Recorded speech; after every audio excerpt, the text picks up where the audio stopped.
Now, let's get creepy. The United Kingdom, with its abandoned castles and ancient cemeteries, has been called the most haunted country in the world. But of all the spooky stories, it's a 30-year-old VHS tape that recently captured the world's attention. It's summer 1991 in Barnby Place, Bradford, UK. 15-year-old Adam Mawson has been using a camcorder to record his house when no one's home, in an effort to document some strange recent happenings.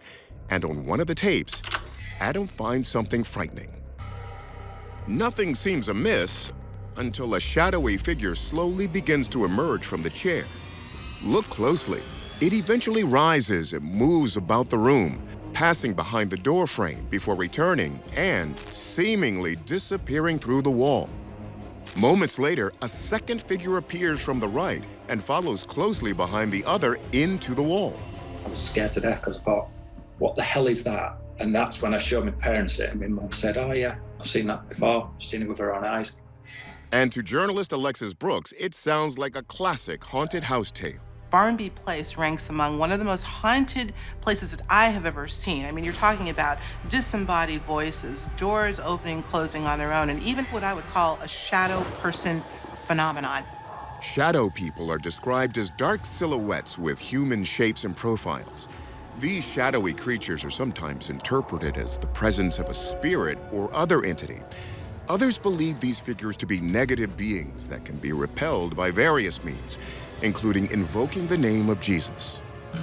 I have seen and heard so many accounts of what we call the shadow person phenomenon.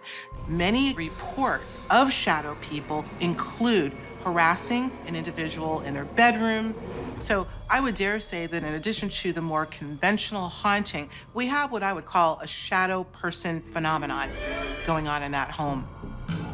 A figure often associated with shadow people is the Hatman, a famous urban legend who wears a dark coat, a hat, and is unusually tall.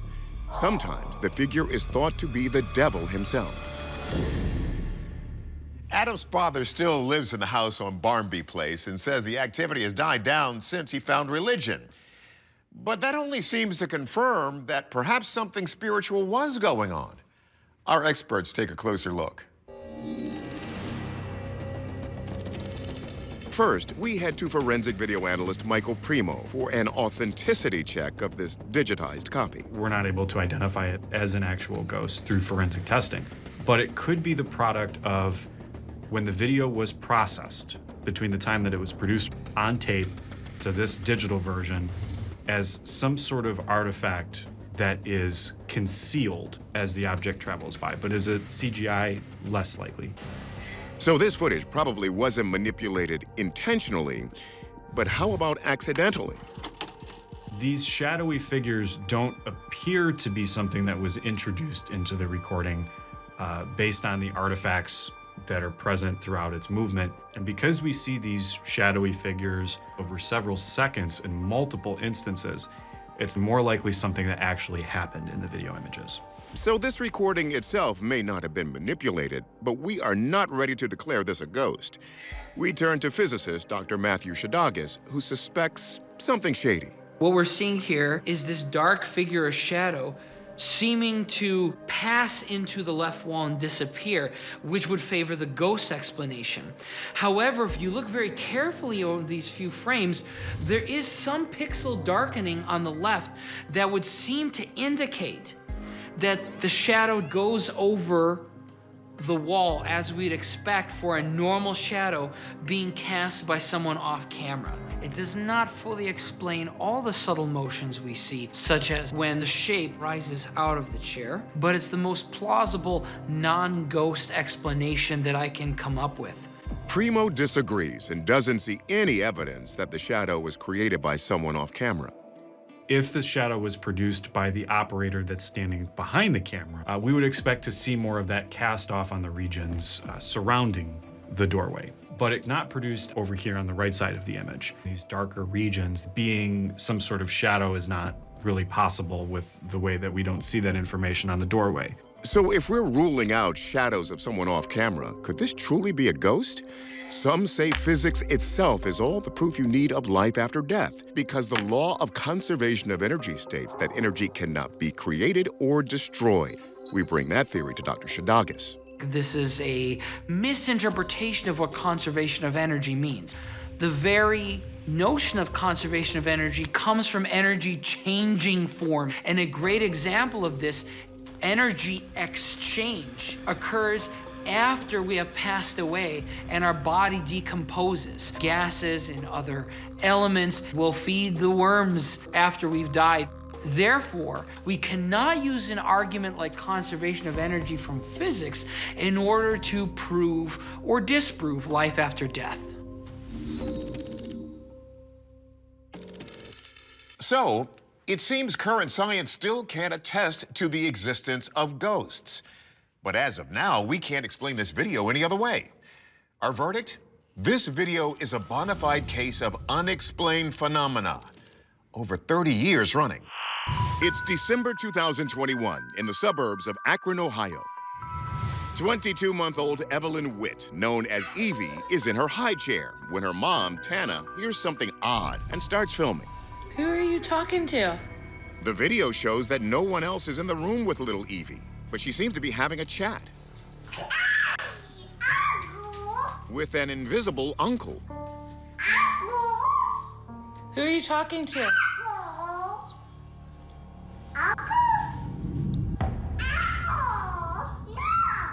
Tana wonders if the toddler is saying the word uncle. Who are you talking to? Evelyn. Who are you talking to? That would make sense, since Tana's brother, Evie's Uncle Tim, lived at home with Evie's grandmother, Deborah Henley. She watches the little girl during the day. When I would go to the park, he'd come with me, so he'd help me.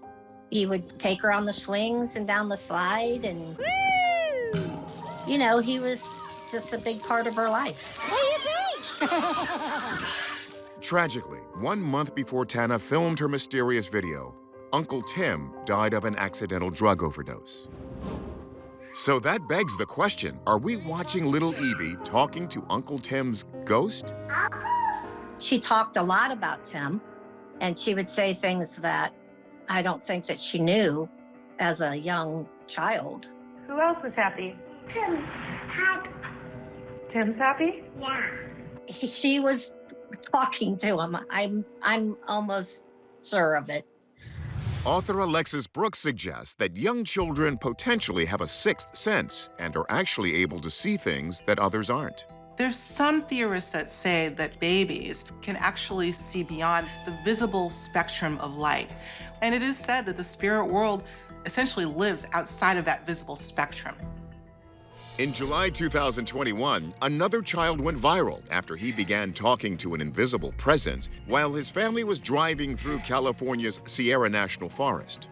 This apparent ghost sighting took place in an area where a woman named Sandra Johnson Hughes went missing a year earlier. And she looks just like how the boy described. There is another potential source of supernatural connection between children and the spirit world, the pineal gland, a little understood gland in the center of the brain that produces melatonin. It's been connected to the mystical third eye chakra of Eastern religions. Some claim children's pineal glands have not yet atrophied, which give them visibility into a broader spectrum of reality. But what is our experts' sense? First, we ask forensic video analyst Michael Primo to authenticate the footage. The recording's structure was analyzed, and there is specific metadata in the file, which would have been produced from the original version. So there is no evidence to suggest that any kind of fabrication occurred with this interaction. Who are you talking to? So the video is authentic, but is Evie's apparent encounter with Uncle Tim? Can children really see things adults can't? Can children see outside the visible spectrum of light, as some have claimed? One 2018 study published by the University of Georgia showed young people can detect ultraviolet light down to a wavelength of 315 nanometers, much lower than the average middle-aged adult. Still, Dr. Ed Hope doubts this study explains what we're seeing here. In general, children's vision is actually worse than our vision. In fact, when you're born, you only see black and white and have very limited vision. and this increases rapidly in the first 6 months. So there will still be some development with the eyes and vision at this age. Theoretical physicist Dr. Michio Kaku adds that Evie is also still developing her social skills and her understanding of object permanence. So, could she be chatting with an imaginary friend? Sometimes their imaginary friends are confused with real ones. It won't be till around age 3 that a sense of what is real and not real becomes solidified in their mind, and realize that she's only 22 months old. Who are you talking to? Then what do our experts think is the cause of Evie's inexplicable interactions with Uncle Tim? I think the most likely situation here is that Evelyn is mimicking behaviors of the family members around her. Going through a bereavement, kids are like sponges, and this is a way of Evelyn dealing with that situation. Still, Evie continuously turns back and addresses the same exact spot in the room. Even Dr. Kaku cautions against jumping to conclusions. Obviously, she has an emotional connection, but the key question is, to what? The danger is that we impose our understanding of life and death to children. Their understanding of life and death could be quite different from those of an adult. Maybe children can see another aspect of reality that we cannot see. Tim, Dad.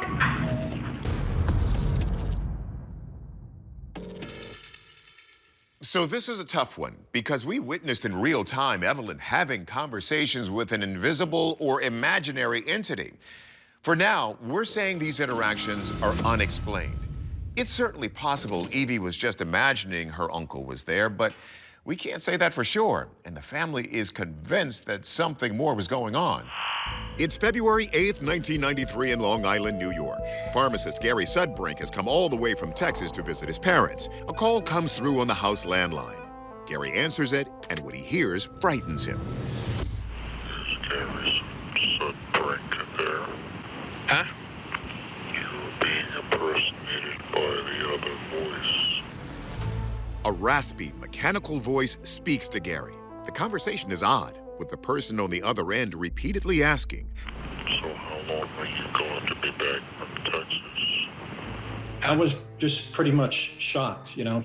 About 7 seconds into the phone call, I decided to hit the record button on the answering machine because it was extremely unusual. So how long are you going to be back from Texas? How long am I going to be back from Texas? That question doesn't make any sense. By the other voice.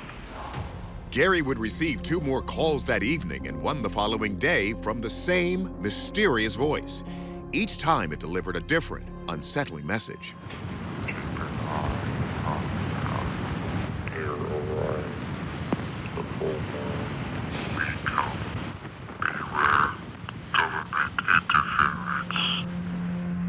Gary says these couldn't have been wrong numbers or random prank calls because the voice knew personal information about him, like the fact he was visiting from Texas. He developed a theory that seems far out. I had no idea who was calling me or what entity was calling, but it wasn't until a lot of time passed that I was thinking maybe Men in Black type thing.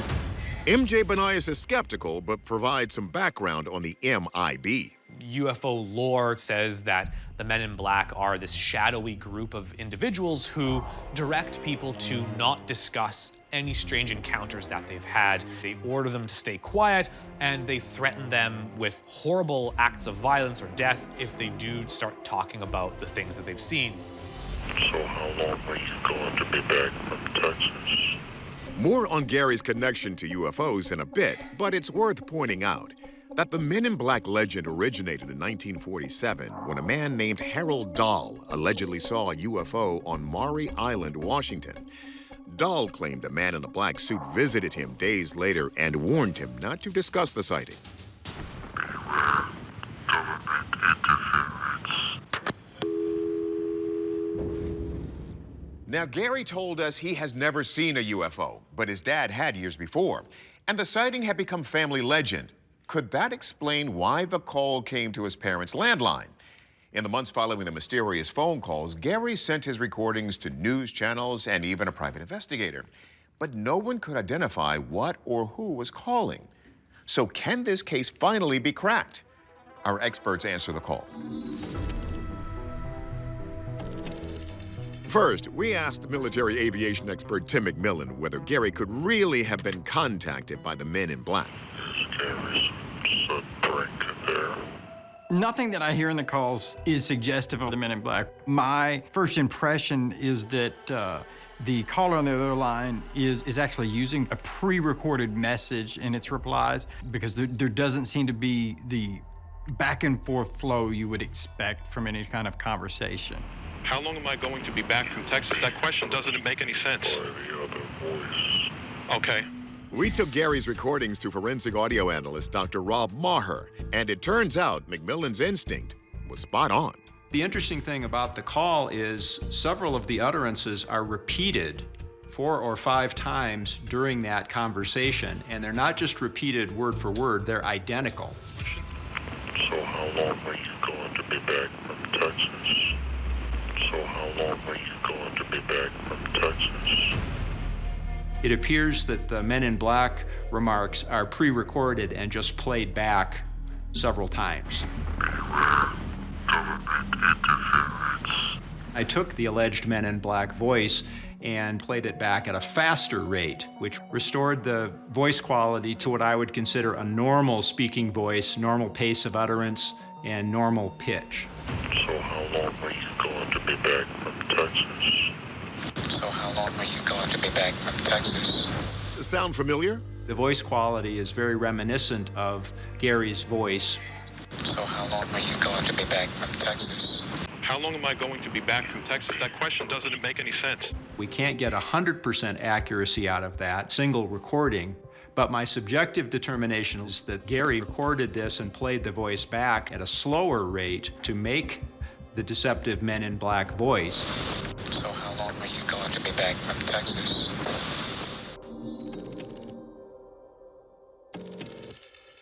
Unfortunately, voice comparison is not an exact science. Without more evidence, we can only say this is a possible hoax. We asked Gary for comment, and he insisted his tapes are authentic. But what do your ears tell you? Who do you believe? It's December 2008 in Savannah, and tourist Jesse Greathouse is visiting from Akron, Ohio with his family. He's playing with the family's new camcorder during their trip to historic Colonial Park Cemetery when he captures something that causes a social media uproar.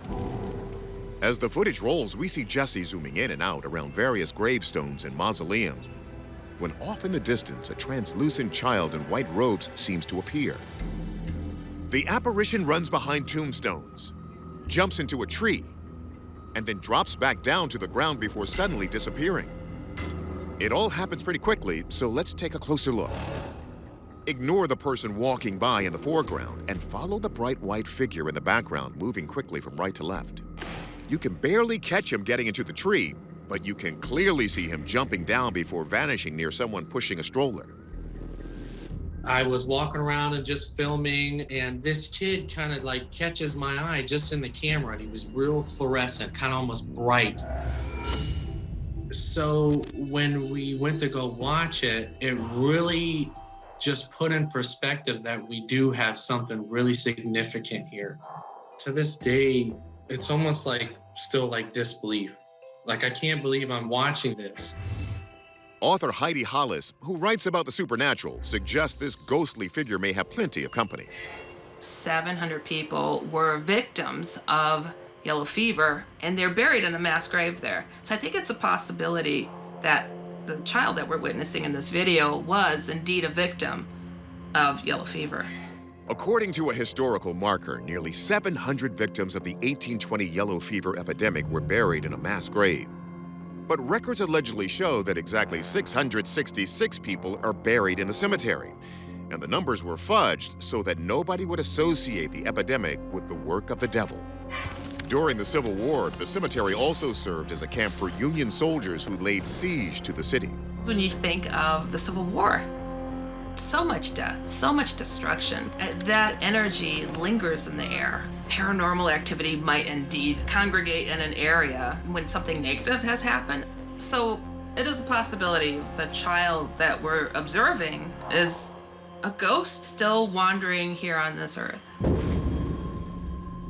This video sends chills down my spine.